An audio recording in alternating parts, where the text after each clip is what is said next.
Bonjour et bienvenue dans cette vidéo consacrée à la dualité onde-particule. Alors malgré une tentative de Huygens en 1690, c'est toujours la théorie corpusculaire de Newton qui a pris le pas sur la théorie ondulatoire depuis 1669.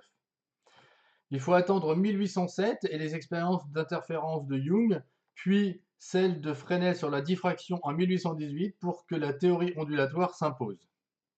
Cependant, une expérience va encore remettre en cause ce modèle. Cette expérience, c'est celle de l'effet photoélectrique découvert par Hertz en 1887. Alors l'objectif de l'effet photoélectrique, c'était d'arracher des électrons en éclairant une électrode. Alors l'observation de ces électrons arrachés va se faire par l'intermédiaire d'un courant électrique mesuré avec un ampèremètre. Alors les résultats vont être donnés dans cette petite animation. Hertz commence par éclairer son électrode avec une lumière de couleur rouge et il se rend compte que quelle que soit l'intensité émise par la lampe, eh bien, le courant reste nul et qu'aucun électron est arraché, ce qui est totalement contraire à la théorie classique puisqu'on devrait arriver à une certaine énergie qui arrache les électrons. Il se rend compte par la suite qu'en diminuant la longueur d'onde de sa lumière, eh bien, il va arriver à un seuil pour lequel les électrons commencent à être arrachés.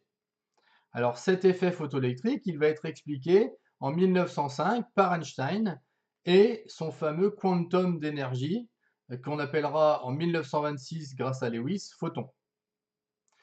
Alors à partir de maintenant, les expériences liées à la lumière vont avoir besoin des deux modèles pour être expliquées. Donc la théorie ondulatoire et la théorie corpusculaire doivent coexister. C'est le début de la dualité onde-particule pour la lumière annoncée par Einstein en 1909. Alors cette dualité, elle est représentée par cette relation qui relie l'énergie de la lumière portée par les photons à la longueur d'onde lambda. Alors il y a bien Millikan qui a essayé jusqu'en 1916 plein d'expériences pour essayer de contredire Einstein, mais il n'a fait que confirmer ce qu'Einstein avait prédit. Alors une expérience finit de confirmer le modèle, c'est cette expérience, c'est l'effet Compton qui découvre ça en 1922. Alors cette expérience, elle consiste à envoyer des rayons X sur une cible et on constate que ces rayons X qui arrivent sur la cible vont éjecter un électron de la cible et changer de direction et aussi d'énergie puisque la longueur d'onde va augmenter après le choc. Donc le rayon X va se comporter en fait comme une boule de billard qui viendrait en frapper une autre. C'est une confirmation encore de l'aspect corpusculaire de la lumière. Alors depuis, d'autres expériences ont confirmé ces observations. On a réussi à réaliser des photos avec une source très atténuée, c'est-à-dire émettant très peu de photons, et on voit que, évidemment, moins il y a de photons, moins on voit l'image, évidemment, mais on voit apparaître des petits points qui correspondent à la frappe des particules sur la photo. Ensuite, on a même réalisé une expérience d'interférence en envoyant les photons un par un. Et on voit qu'au fur et à mesure que les photons arrivent, même s'ils arrivent de façon aléatoire, à la fin, ils forment une fameuse figure d'interférence. Alors, en 1924, eh bien, Louis de Broglie, un Français, expose une théorie dans laquelle il va dire que, comme pour la lumière, toutes les particules sont associées à une onde. Et la longueur d'onde associée, ça sera h sur p, avec p égale mv, la quantité de mouvement, et h, la même constante de Planck que l'on trouvait déjà dans la relation émise par Einstein, E égale h nu.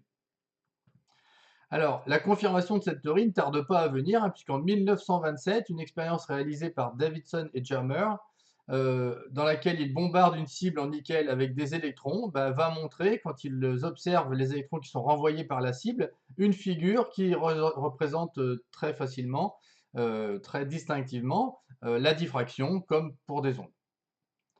Un peu plus tard, une expérience est faite avec une mince feuille d'aluminium et sur cette feuille d'aluminium, on envoie à la fois une première fois des rayons X et ensuite un faisceau d'électrons. Et on observe que les deux figures obtenues sont deux figures de diffraction très similaires. Donc à gauche les rayons X, à droite les électrons.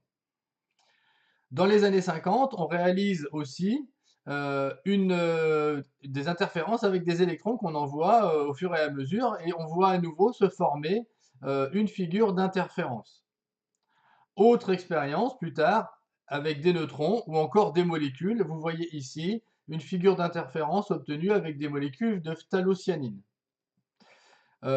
Alors, la question qu'on peut se poser, c'est quand peut-on observer ce comportement ondulatoire de la lumière? Eh bien, il va falloir regarder la longueur caractéristique de l'expérience. Donc, si c'est de la diffraction, ça va être la largeur de la fente. Si c'est des interférences, l'écartement entre les deux fentes.